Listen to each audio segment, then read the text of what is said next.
Hello and welcome again to the program that could change your life forever. I want to first help you lay the foundation for a successful program. Before getting started though, I want to talk with you about your wellness book. I encourage you to find a binder similar to this one for you to collect all of your health and wellness information. You can make your binder look however you like and fill it with whatever you want to, but I'd like to show you what I have on mine.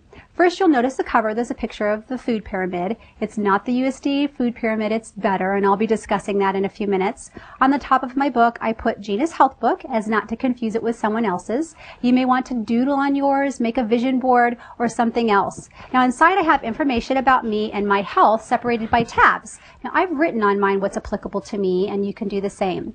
However, with my one-on-one clients, I present them with a similar binder, and I have pre-printed tabs for them that look really nice down the side. An example for tab headings would be information, recipes, tests, food journal, and notes.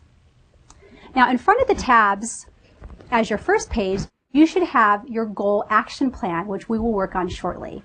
Before we get to goal setting, I want to share with you the concept of the food pyramid I showed you on the cover of my wellness book. First, notice the food pyramid is encircled by relationships, spirituality, career, and physical activity. This is what I call primary food because it is primary to your existence. The food you eat is secondary. In other words, you could have the most awesome, perfect diet, but if you're stressed out over your job or relationship, you open yourself up for sickness and disease. Conversely, there are people in the world who are malnourished or eat junk food, drink, smoke, whatever, but are amazingly happy. Their primary food is awesome and it keeps them healthy.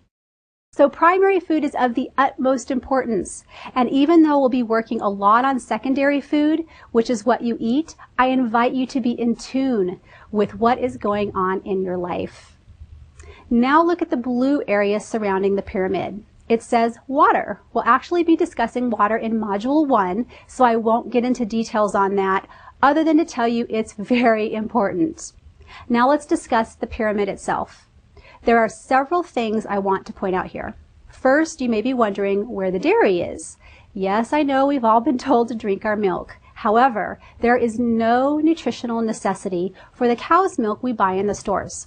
We'll be discussing this in a later module. However, I do want to point out that the dairy that most Americans consume is made from homogenized pasteurized milk, which is nearly void of all its natural nutrients. The natural nutrition has been removed in the manufacturing process. Manufacturers add back in the calcium and vitamin D. So you might as well be just taking a vitamin and save yourself all of the health issues associated with dairy. Again, we'll be discussing this in a later module. Moving on, you'll notice grains instead of carbohydrates. This is because you should focus on eating whole grains instead of other sources of carbohydrates, which again we'll discuss in a later module. Next, we have vegetables followed by fruits. Notice how much space these two take up. It's about half of the pyramid.